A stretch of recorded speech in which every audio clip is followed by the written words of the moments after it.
ஓம் விநாயகா போற்றி. வணக்கம் அன்பர்களே. நாம இன்னைக்கு பார்க்க போறது சுகபோக வாழ்வை குறிக்கும் சுக்கிரன். சுக்கிரன் மீன ராசியில் உச்சம் பெறுகிறார். மீன ராசியில் சுக்கிரன் இருக்கும் பொழுது அதனுடைய பலன்கள் என்ன அப்படிங்கிறத நம்ம இப்ப பார்க்க போறோம். இப்ப நம்ம கூட இணைஞ்சிருக்கிறவங்க டாக்டர் கலா. வணக்கம் கலா. வணக்கம். ஸோ இன்னைக்கு நம்ம பார்க்க போகிறது மீன ராசியில சுக்கிரன் இருந்தா என்ன பலன்னு. உங்க ஜாதக கட்டத்துல சுக்கிரன் கூட வேற ஏதாவது கிரகம் இணைஞ்சு இருந்தாலோ வேற கிரகத்தோட பார்வை இருந்தாலோ பலன்கள் மாறும். ஸோ சுக்கிரன்னா என்ன அப்படின்னு ஜென்ரலா பார்த்தீங்கன்னா அழகு, ஆசைகள், சௌகரியங்கள், வசதிகள், அன்பு, காதல், திருமணம், ஆணோட ஜாதகத்துல மனைவியை குறிக்கும். அண்ட் பொதுவாக எல்லா உறவுகளையும் குறிக்கும். கணவன் மனைவி, அம்மா பொண்ணு, அப்புறம் பெண் நண்பர்கள், பெண் முதலாளிகள், இதெல்லாம் குறிக்கும். மீன ராசி காலபுருஷ கட்டத்துல 12ஆம் வீடை குறிக்கும். 12ஆம் வீடு என்ன அப்படின்னு பார்த்தீங்கன்னா ஆன்மீகம், தனிமை, மோட்சம், கற்பனை சக்தி, ஆசிரமங்கள், அப்புறம் இதை தவிர்த்து பேக்ரவுண்ட்ல வேலை செய்வது, அங்கீகாரம் எதுவும் தேடாம, புகழெல்லாம் தேடாம பேக்ரவுண்ட்ல வேலை பண்றது. இப்போ எல்லாருமே குழம்பியிருப்பீங்க.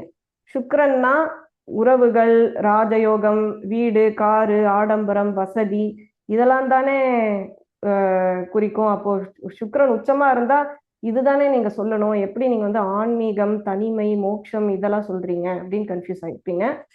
ஏன்னா சுக்கிரன் அன்பு குறிக்கும். ஸோ உலகத்திலேயே மிக உயர்ந்த நிலை, அன்போட மிக உயர்ந்த நிலை இறை அன்பு. ஸோ உதாரணத்துக்கு ராதா கிருஷ்ணருக்கு மேல வச்சிருக்கிற அன்பு, மீராபாய், காரைக்கால் அம்மையார், இந்த மாதிரி எந்த எதிர்பார்ப்பும் இல்லாமல் வச்சிருக்கிற அன்பு, காதல் தான் சுக்கிரனோட மிக உயர்ந்த நிலை. ஸோ இந்த மக்கள் கிட்ட நம்ம என்ன பார்க்கலாம் அப்படின்னா, ரொம்ப நல்ல விஷயம் என்னன்னா இவங்க எல்லா மக்களையும் எல்லா கருத்துக்களையும் ஈஸியா ஏற்றுப்பாங்க. யாருக்கும் வித்தியாசம் பார்க்க மாட்டாங்க. எல்லாரையும் அரவணைச்சிட்டு போயிடுவாங்க. ஸோ இவங்க ரொம்ப கருணை உள்ளத்தோட கம்பேஷனட்டா இருக்கிற மக்கள். அண்ட் ஈஸியா அழுதுடுவாங்க. யாராவது கஷ்டப்படுறத பார்த்தா பயங்கரமா உட்காந்து அழுவாங்க. ஸோ அவங்களால அதை தாங்கிக்க முடியாது. ஸோ இறங்கி ஹெல்ப் பண்ணணும், ஏதாவது பண்ணணும் அப்படின்னு ஃபர்ஸ்ட் நின்றுடுவாங்க ஹெல்ப் பண்றதுக்கு. ஸோ ரிலேஷன்ஷிப், உறவுகள், பார்ட்னர்னு வரும்போது நிறைய தடவை இவங்களுக்கு கரெக்ட் பார்ட்னர் கிடைக்காம கொஞ்சம் கஷ்டப்படுவாங்க இந்த குணத்தினால. ஏன்னா இவங்களுக்கு அன்போட ஆன்மீகமும் இணைந்து இருக்கு. ஸோ அவங்க பார்ட்னரோட ஒரு ஒரு கார்மிக் கனெக்ஷன், ஏதாவது தட் இஸ் ஒரு ஆன்மீக பந்தமை எதிர்பார்ப்பாங்க. லைக் பல ஜன்மங்களா உன்னை எனக்கு தெரியும், இந்த மாதிரிலாம் யோசிக்கிற மக்கள். நார்மல் கான்வர்சேஷன் இல்லாம நார்மலா நம்ம பேசுறதை விட்டுட்டு இவங்க ஒரு வேற உலகத்திலேருந்து வந்த மாதிரி பேசுவாங்க. ஸோ அது எல்லாருக்கும் அது ஒத்து வராது. ரொம்ப ப்ராக்டிக்கலா, எஸ்பெஷலி ரொம்ப ப்ராக்டிக்கலா பிருத்வி தத்துவ ராசிகளுக்கு அது ஒத்தே வராது. ஸோ அந்த விதத்துல இவங்களுக்கு பார்ட்னர் கிடைக்கிறது ரொம்ப கஷ்டம், அதே வேவ் லெங்க்ல இருக்கிறவங்க. ஸோ அப்படி கிடைச்ச பட்சத்துல இவங்க எக்ஸ்பெக்டேஷன்ஸ் கொஞ்சம் கம்மியா வச்சிருக்கிறது நல்லது. அதே அதே வேவ் லெங்க்ல என் கூட இவங்க பேசணும் அப்படின்னு நினைக்கிறது கொஞ்சம் குறைக்கிறது இவங்களுக்கு நல்லது. அண்ட் இது 3 நட்சத்திரத்துல விழும். பூரட்டாதி, உத்திரட்டாதி, ரேவதி. ரேவதி நட்சத்திரத்துல தான் மேக்சிமம் உச்சம் அடையிறது. ஸோ இந்த பிளேஸ்மெண்ட்டை நம்ம கொஞ்சம் டீப்பா பார்க்க போறோம். ஒரு சின்ன கதை சொல்ல போறேன். ஏன் சுக்கிரன் மோட்சஸ்தானத்துல உச்சமாறார் அப்படின்னு. ஸோ இது வாமன அவதாரம் பத்தி பேச போறேன். ஸோ வாமன அவதாரத்தப்போ விஷ்ணு ஒரு சின்ன பையனோட வேஷத்துல மகாபலி அப்படின்ற ஒரு அசுரன் கிட்ட தானம் கேட்பார். 3 படி நிலம் கேட்பார். மகாபலி வந்து அவன் அகங்காரத்துல 3 படி நலமா அப்படின்னு சிரிச்சிட்டு ஒத்துப்பான். அங்க வந்து சுக்கராச்சாரியார் வந்து அசுரர்களுக்கான குரு, அசுர குரு. அவர் வந்து வார்ன் பண்ணுவாரு மகாபலிய, இங்க வந்திருக்கிறது சின்ன பையன் கிடையாது, நீ ஒத்துக்காத அப்படின்னு.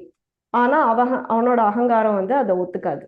அவன் வந்து ஒத்துண்டு நீ எடுத்துக்கோ, 3 படி எடுத்துக்கோ அப்படின்னு சொல்லுவான்.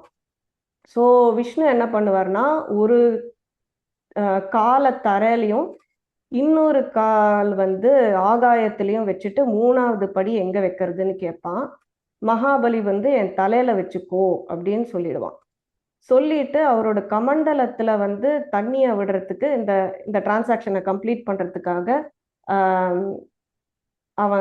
அவர் வந்து தண்ணி விடும்போது சுக்கராச்சாரியார் என்ன பண்ணுவாரு, அவரையே சாக்ரிஃபைஸ் பண்ணிட்டு ஒரு நண்டு வேஷத்துல போய் அந்த கமண்டலத்துல போய் ஓப்பனிங்ல போய் ஒளிஞ்சுப்பாரு, தண்ணி வெளியில வராம.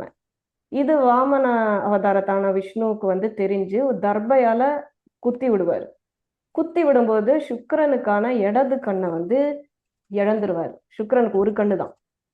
ஸோ இப்போ பாத்தீங்கன்னா வலது கண்ணு வந்து 2வது வீடு, இடது கண்ணு வந்து 12வது வீடு.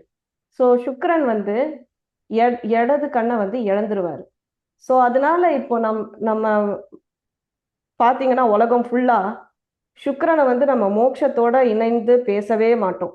சொத்து, பணம், ப்ராப்பர்ட்டி, இது எல்லாமே தான் வந்து நம்ம இந்த 2ஆம் வீடை பத்தி தான் நம்ம பேசுவோம். மோட்சமான 12ஆம் வீடை பத்தி நம்ம பேசவே மாட்டோம். ஸோ உலகம் முழுக்க சுக்கிரனோட உயர்ந்த நோக்கமான மோட்சத்தை விட்டுட்டு இதை பத்தி இதுலயே நம்ம ஸ்டக் ஆயிட்டோம் அப்படின்னு நான் நினைக்கிறேன். ஸோ இதோட வந்து நான் முடிச்சுக்கிறேன். இதுதான் ஜென்ரலான உச்ச சுக்கிரனுக்கான பலன்கள். அந்த இடதுகண் பாதிக்கப்பட்டதுனாலதான் நம்ம வந்து அந்த மோட்சத்தை பத்தி பேசுறது வந்து இல்லாம போயிடுச்சுங்கிறீங்களா? இந்த இந்த கதையில இருந்து எனக்கு வந்து முக்கியமான ஒரு பாடம் வந்து அதுன்னு எனக்கு தோணுது. ஏன்னா நம்ம சுக்கிரன்னு பேசும்போதே ராஜயோகம், வீடு இருக்கா, கார் இருக்கா அப்படின்னு தான் பேசுறோமே தவிர மோட்சம் அப்படிங்கறதே யார் மைண்டுக்கும் வரதில்லை. ஸோ என்னோட அண்டர்ஸ்டாண்டிங் இந்த இந்த ஸ்டோரியில இருந்து இதுதான். ஓகே. நம்ம எல்லாருமே சொல்லுவாங்க சுக்கிர திசை வந்தால் சொத்து சுகம் தேடி வரும் அப்படின்னு இருக்கோம். ஆனா அந்த சுக்கிரன் வந்து 12வது இடத்துல இருந்து மோட்சத்துல இருக்கும் பொழுது நம்மளுடைய மனசு ஆன்மீகத்தை தேடி போகும் அப்படிங்கிற ஒரு புதுமையான ஒரு வித்தியாசமானதுல வந்து நாம இதை இன்னைக்கு பார்த்துருக்கோம். எனக்கு வந்து சுக்கிரன் வந்து மீன ராசியில தான் இருக்காரு. எனக்கு வந்து ஆன்மீகத்துல வந்து கொஞ்சம் அதிகமான நாட்டம் உண்டு. நீ சொன்ன அத்தனை கேள்விகள்ல ஒரு எல்லாத்துலயுமே நான் ஒத்து போற ஒரு குணம் என்கிட்ட இருக்கு. ஆமா, நானும் பார்த்திருக்கேன் உங்ககிட்ட.